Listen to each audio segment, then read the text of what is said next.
சித்தர் பூமி. அனைவருக்கும் வணக்கம். ஸ்ரீமதே ராமானுஜாய நமக.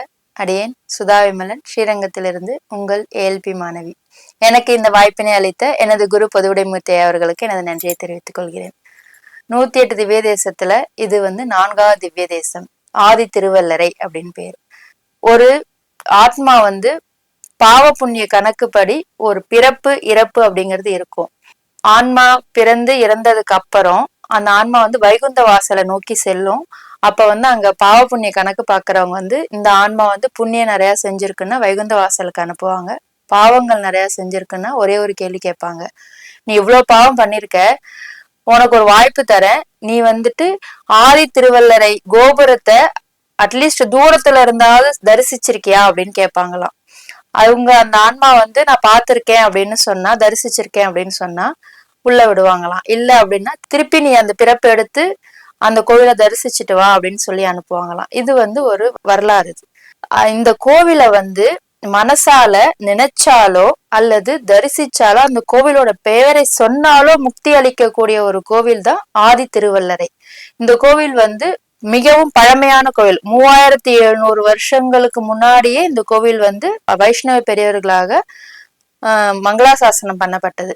ஆதி திருவல்லரை அடுத்தது ஸ்ரீரங்கம் அப்படின்னு தான் சொல்லுவாங்க. ஸ்ரீரங்கத்துக்கு முன்னாடி இந்த கோவில் அப்படிங்கிறது ஒரு சொல் வழக்கு இருக்கு. இந்த கஷேத்திரத்துக்கு ஸ்வேதகிரி, நீலிகாவனம், வராகபுரி அப்படிங்கிற பேர்லாம் இருந்தாலும் திருமகள் கஷேத்திரம் அப்படிங்கிற ஒரு சிறப்பு பெயரும் உண்டு. இதுக்கு ஏன் திருமகள் கஷேத்திரம் அப்படின்னு சொல்றோம் அப்படின்னா, எல்லா கோவில்லையும் பெருமாளுக்கு முன்னுரிமை கொடுக்கறாங்க, எனக்கு தாயாருக்கும் எந்த கோவில்லையும் முன்னுரிமை இல்லை அப்படின்னு தாயார் பெருமாள்கிட்ட வரம் கேட்கறாங்க. பெருமாள் வரம் கொடுக்கறாரு. இந்த கோவிலை பொறுத்த வரைக்கும் நீ முன்னே செல்லு, நான் பின்ன வரேன் அப்படிங்கிறதுதான். ஒவ்வொரு உற்சவ காலத்திலையும் தாயார் முன்ன போவாங்க, பெருமாள் தாயாரை பின்தொடர்ந்து வருவாரு. அதுதான் இந்த வழக்கப்படி நடந்து வந்துட்டு இருக்கு. உற்சவ காலத்துல திருவாராதனை முடிச்சு தாயார் சன்னதிக்கு போயிடுவாங்க. பெருமாள் வீதி உற்சவம் முடிச்சு திருப்பி வரும்போது நாழிகேட்டான் வாசல்ல பெருமாள் கிட்ட தாயார் போன நாழி என்ன ஆச்சு அப்படின்னு சொல்லி கேள்வி கேட்கறதா ஒரு ஐதீகம் உண்டு. தாயாருக்கு பெருமாள் முன்னுரிமை கொடுத்து பெருமாள் தாயார் பின்னாடியே போறதாதான் அந்த கோவிலோட ஐதீகம். தாயாரோட பேர் பங்கஜவல்லி தாயார்.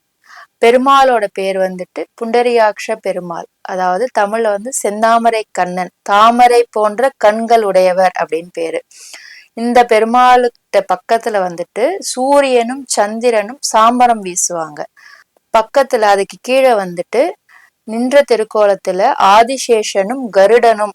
ஆதிசேஷன் பெருமாளுக்கு சென்றால் குடையாம், இருந்தால் சிம்மாசனமாம் அப்படிங்கிற ஒரு பாசுரம் உண்டு. இதுல அவர் நடந்தா குடையா வருவாரு, அமர்ந்தால் சிம்மாசனமா இருப்பாரு, படுத்தால் பாம்பனையா இருப்பாரு. ஆனா இந்த இடத்துல நின்ற திருக்கோலமா இருக்கனால திருவடியா இருக்கணும், பாதுகையா இருக்கணும். பெருமாளோட திருவடி இந்த கோவில்ல தெரியாதுங்கிறதுனால இவர் மனித உருவத்துல ஆதிசேஷன் பெருமாள்கிட்ட வணங்கினபடி இருப்பாரு. இந்த பக்கம் கருடன் இருப்பாரு. பெருமாளோட திருவடி கிட்ட மார்க்கண்டேய மகரிஷி அவர் எப்படி இங்க வந்தாருன்னா, என்றும் 16 அப்படின்னு வரம் பெற்றதுக்கு அப்புறம் ஒரு காலகட்டத்துல எனக்கு இந்த வாழ்க்கை போறோம், எனக்கு முக்தி வேணும் அப்படின்னு கேக்குறாரு. இந்த கோவிலுக்கு போயிட்டு பெருமாளை சேவிச்சா கண்டிப்பா உனக்கு முக்தி கிடைக்கும்னு சொல்றாங்க. இங்க தபஸ் பண்றாரு. பெருமாள் மார்க்கண்டேய மகரிஷிக்கு முக்தி கொடுத்துட்றாரு. அதே மாதிரிதான் தாயாரும் இந்த பக்கம் பூமாதேவியும் தபஸ் பண்ற திருக்கோலத்துல இருப்பாங்க. இந்த கோவிலுக்கு 2 வாசல் உண்டு. 6 மாத காலம் உத்தராயணம், தட்சிணாயனம் அப்படின்னு சொல்லிட்டு 2 வாசல் உண்டு. அந்த கோவில்ல போயிட்டு பெருமாளை சேவிக்கிறது ஒரு முறை. அது இன்றளவும் அது கடைபிடிக்கப்பட்டு வருகிறது.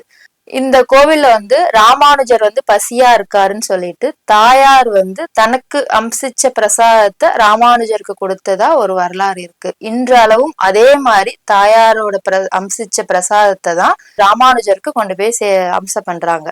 இந்த ஸ்தலம் முக்தி ஸ்தலமா கருதப்படுது. கணவன் மனைவி ஒற்றுமை, அதாவது தாய் தந்தை குழந்தைகள் எங்க வீட்டுல அப்பா அம்மா எல்லாம் சண்டை போட்டுட்டே இருக்கிறாங்க அப்படிங்கிற ஒரு காலகட்டம். அந்த குழந்தைகள் மனசளவுல பாதிக்கப்படுறாங்க இல்லையா, அவங்க எல்லாம் கண்டிப்பா இந்த கோவில்ல சேவிக்கலாம். அதாவது ஏல்பி லக்னம், கடக லக்னம், சிம்ம லக்னம் போயிட்டு இருக்கிறவங்களும் ராகு பகவானோட நட்சத்திர புள்ளி போறவங்க எல்லாருமே இந்த கோவில்ல சேவிக்கலாம். கண்டிப்பா இந்த கோவில் மிக பழமையான ஒரு பெருமாள் கோவில். தாயாருக்கு முக்கியத்துவம் கொடுத்தது, மார்க்கண்டேய மகரிஷிக்கு முக்தி கொடுத்த கோவில்.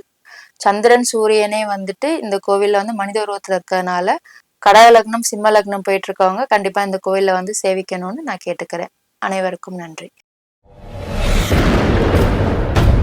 சித்தர் பூமி.